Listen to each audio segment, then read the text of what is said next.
Hey, Shalom, Yabashim Shai Bar Kakadash Barakatham, call all Yabashim Shai. Double honor to our apostles who are elders who rule well. Blessed salutations to you brothers out there teaching and enduring truth, sincerity. Yeah, man, I want to do a lesson on this, a little quick hit. Not going to be too long. So, as you can see in post-production, I have a still or a screenshot of Investing News Network. This was posted August 21st. Okay, so there's a lot of updates that happen after this. But I just wanted to get down to the bottom of the article. Kind of lost my spot scrolling up to see the date. So it's like, yeah. So going to the bottom, I believe it's like the second. It was in the middle. It's really at the latter end, but there's a section that says, how would a BRICS currency impact the economy? Okay, it says a potential shift towards a new BRICS currency could have significant implications for the North American economy and investors operating within it. Some of the most affected sectors and industries include oil and gas, banking and finance, commodities, international trade, technology, tourism and travel, the foreign exchange market. Now, once you go into oil and gas, a lot of things are made, from crude oil, pencils, like a lot of things are made from crude oil or takes crude oil or gas to make. So you can expect a rise not only at your pump, but like I said, supplies like pencils, supplies like even cars in themselves. I just can't think of there was a list that was put out, and you can just Google it yourself to see. But how do I a pencil? I guess because it's like something simple as a pencil. It takes petroleum to make.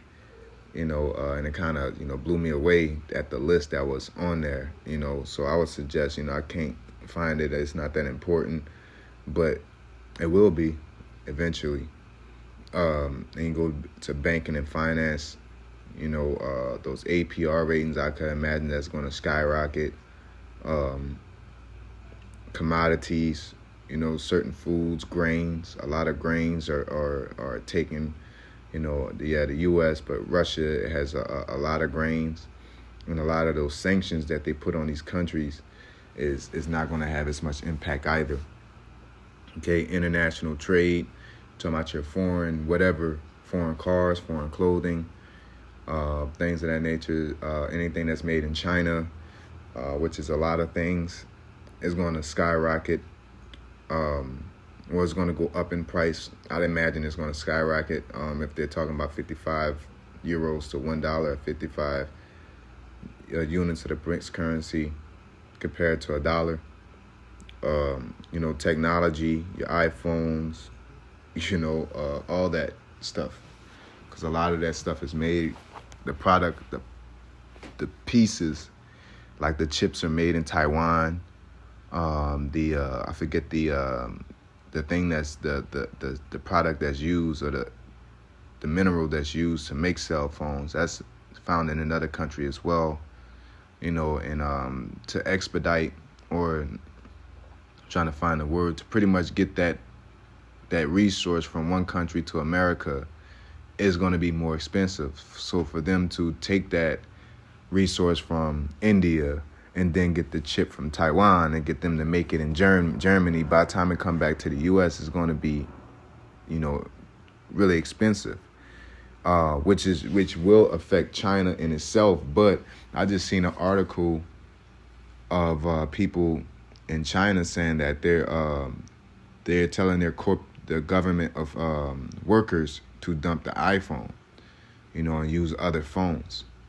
Maybe they see something ahead, saying, because at the end of the day, China wants their currency low and the U.S. currency high, so that they could sell their stuff for cheap at a mass amount and make a lot of money off of it, because ain't nobody gonna, it's like, buying the cheapest manufacturer. If you got one company that makes cars for 5 cents to a car, and another one that makes it $100, you're gonna pick the 5 cent.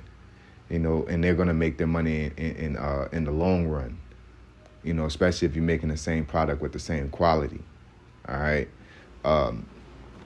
And so China wants their funds low, but for them to start dropping, iPhones, and iPhones are real huge in China and Japan. And I had checked myself. You could even see the stock, dropping a little bit with it. But at the end of the day, something's up. The jig, something's afoot. Okay, tourism and travel, going to Dubai, going to this place, going to that place. You go there, you're not going to be hot shit anymore. Even you go to Brazil, you're not going to be hot shit anymore, because the American dollar is going to be weaker than their dollar eventually, because Brazil is a part of BRICS. Okay, so hey, even the passport boys, you better get your shit in while you can, while the getting is good. Okay, says the foreign exchange market. Just like I said, your foreign cars, foreign clothes, stocks. So pretty much things will increase, but America is going to struggle. But ultimately, this is not a America go down through economy and India and BRICS rise over them, and then everybody, now we got our hand out, or the Americans got their hands out saying, help us, please. That's not going to be the case when this place has the most powerful military on planet Earth. They have all the technology, and ultimately, they're not the ones running things. It's the man behind the curtain, okay? And there's no prophecy saying that the earth shall triumph economically over the whore that sitteth on the dragon. That's not going to be the case. It's going to be more of, it's going to be done through war and pestilence, which is the thermonuclear missiles, and this is just one of the catalyst points that will stimulate that, because ultimately they want those behind the curtain, the Rothschilds, DuPonts, the Gettys, the Medicis, want that this type of environment. They want another world war. Okay, so ultimately they can come to a global currency, a global religion, one world order. Okay, that's their ultimate goal, to enslave everybody on planet Earth, and have them microchipped, okay, and stuck in these 15-minute cities, these smart cities, and functioning and running everything for them, just like the Matrix, man, with the machines. Okay, they're trying to just reenact that situation. So we're gonna end it with a precept. Okay, so when we go into the book of 2nd Esdras, the